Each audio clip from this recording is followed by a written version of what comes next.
दी arc connect app एक व्याकुलता मुक्त जगह जहां आप जुड़ सकते हैं, शेयर कर सकते हैं और प्रार्थना कर सकते हैं। लाखों लोगों तक क्रिसमस की आशा फैलाना, चर्च बंद करना, विश्वास का आह्वान, आस्था की आग, दुनिया भर में उत्पीड़न, उत्पीड़न को नकारना, समानता के लिए महिलाओं की लड़ाई।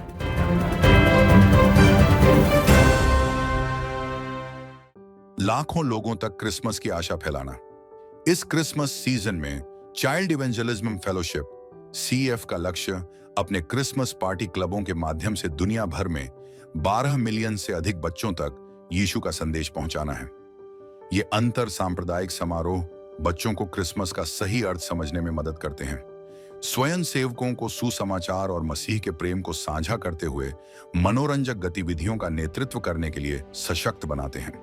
1937 में अपनी स्थापना के बाद से CEF ने ईसाइयों को ईश्वर का वचन फैलाने के लिए सुसज्जित किया है।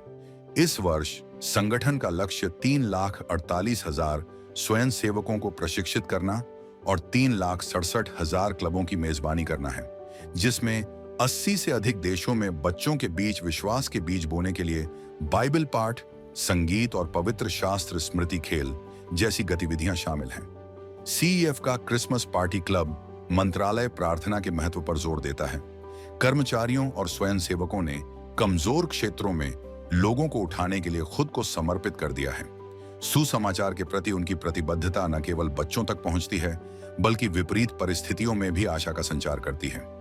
जैसे जैसे क्रिसमस नजदीक आता है, CEF के प्रयास चर्चों के लिए एक अनुस्मारक के साथ मेल खाते हैं कि जानबूझकर सुसमाचार को साझा करने के समय के रूप में मौसम पर ध्यान केंद्रित किया जाए। चूंकि कई लोग अभी भी यीशु से अपरिचित हैं, चर्च को दयालुता के कार्यों के माध्यम से पहुंचने के लिए कहा जाता है, जिससे क्रिसमस सुसमाचार प्रभाव के लिए एक शक्तिशाली समय बन जाता है। क्रिसमस का मौसम अपने आशा के संदेश के साथ दूसरों को मसीह के प्रकाश में आकर्षित करने, जरूरतमंदों के प्रति उनके प्रेम और मोक्ष को प्रतिबिंबित करने का एक अवसर बने। आइए हम चाइल्ड इवेंजलिज्म फेलोशिप की वैश्विक पहुंच की पहल के लिए प्रार्थना करें कि सुसमाचार इस क्रिसमस पर लाखों बच्चों तक पहुंचे, आशा, मोक्ष और मसीह के प्रेम का सच्चा अर्थ लाए। चर्च बंद करना, विश्वास का आह्वान। बाल्टीमोर क्षेत्र में आर्चडियोसीज की सीक द सिटी योजना 61 पारिशों को 30 स्थलों में विलीन कर देती है, जिससे कई लंबे समय के पारिशवासियों को भावनात्मक विदाई मिलती है। सेंट सेसिलिया कैथोलिक चर्च ने अपना अंतिम मास आयोजित किया, जिसमें उपस्थित लोगों ने मिश्रित भावनाओं को व्यक्त किया, क्योंकि वे नए पूजा घरों में जाने के लिए तैयार थे। कई लोगों ने एक ऐसे चर्च को पीछे छोड़ते हुए दुख व्यक्त किया जो एक परिवार बन गया था, खासकर उन लोगों ने जो इसके आउटरीच कार्यक्रमों पर भरोसा करते थे। चर्च की वित्तीय स्थिरता और पड़ोस में सक्रिय भूमिका ने इसके बंद होने से कई लोगों को हैरान कर दिया। जैसे जैसे महाधर्म प्रांत की योजना आगे बढ़ती है, कुछ वफादार लोग उद्दंड हो जाते हैं, अपने प्रिय चर्चों को छोड़ने के लिए तैयार नहीं होते हैं। बफेलो, न्यूयॉर्क में सामूहिक भीड़ बंद होने का सामना कर रहे चर्चों के लिए समर्थन जुटाने के लिए एक जमीनी स्तर के प्रयास के रूप में उभरी है। 24 नवंबर को भीड़ ने सेंट जॉन कांटी चर्च में उपस्थिति 50 से बढ़ाकर 300 कर दी।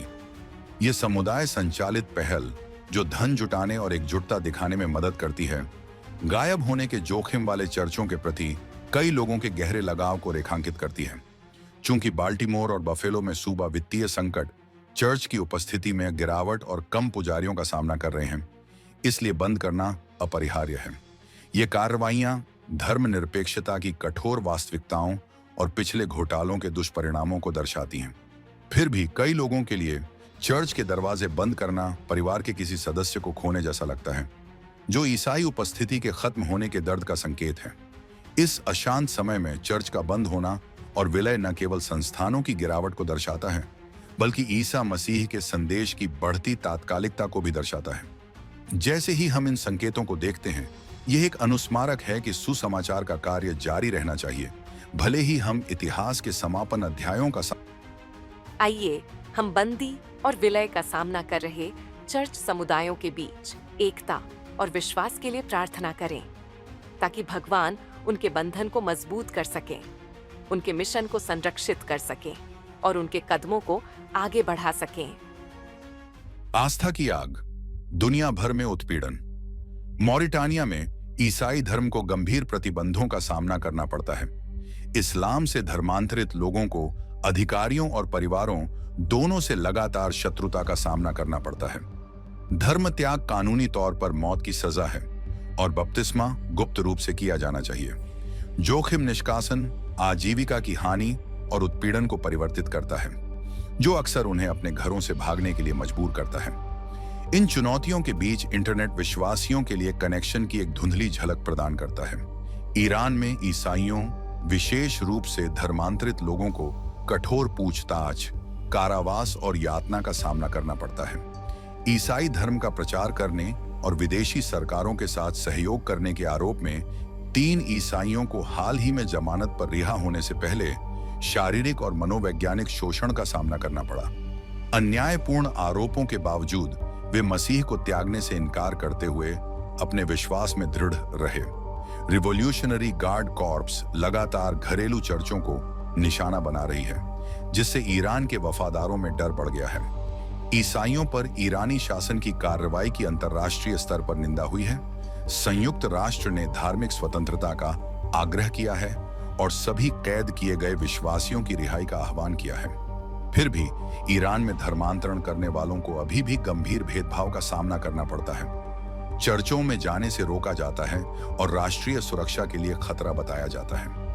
रेजा पहलवी जैसे नेता एक ऐसे भविष्य की कल्पना करते हैं जहां ईरान धार्मिक विविधता और स्वतंत्रता को अपनाएगा, लेकिन यह दृष्टि अभी भी दूर है। मॉरिटानिया की गोपनीयता से लेकर ईरान के लक्षित उत्पीड़न तक ईसाइयों को अकल्पनीय परीक्षणों का सामना करना पड़ता है। वे अपने विश्वास के लिए सब कुछ जोखिम में डालते हैं, फिर भी उनका साहस मसीह की अटल शक्ति की गवाही देता है। वैश्विक चर्च के रूप में हमें अपने भाइयों और बहनों के लिए उत्साहपूर्वक प्रार्थना करने, उनके लचीलेपन का समर्थन करने और सबसे कठिन परीक्षणों के बीच मसीह की आशा की घोषणा करने के लिए बुलाया गया है। आइए हम मॉरिटानिया और ईरान में सताए गए ईसाइयों के लिए शक्ति और सुरक्षा के लिए प्रार्थना करें। आइए हम ईश्वर से उनके विश्वास को कायम रखने और उनकी स्थितियों में न्याय लाने के लिए कहें। उत्पीड़न को नकारना, समानता के लिए महिलाओं की लड़ाई। अगस्त में एक प्रशिक्षु डॉक्टर के क्रूर बलात्कार और हत्या के बाद पश्चिम बंगाल में हजारों महिलाएं रिक्लेम द नाइट विरोध प्रदर्शन में शामिल हुईं। 23 वर्षीय मेघमाला घोष ने अपनी मां के साथ इसमें भाग लिया, लेकिन घर जाते समय उन्हें उत्पीड़न का सामना करना पड़ा। सुरक्षा के लिए उन्होंने रसोई का चाकू पकड़ लिया। इस घटना ने बड़े पैमाने पर यौन हिंसा से त्रस्त देश में महिलाओं द्वारा सहे जाने वाले अथक भय को उजागर किया। पूरे दक्षिण एशिया में महिलाएं पाकिस्तान में जबरन गायब किए जाने के विरोध से लेकर अफगानिस्तान में दमनकारी शासन का विरोध करने तक विरोध प्रदर्शनों में नेतृत्व की भूमिका निभा रही हैं।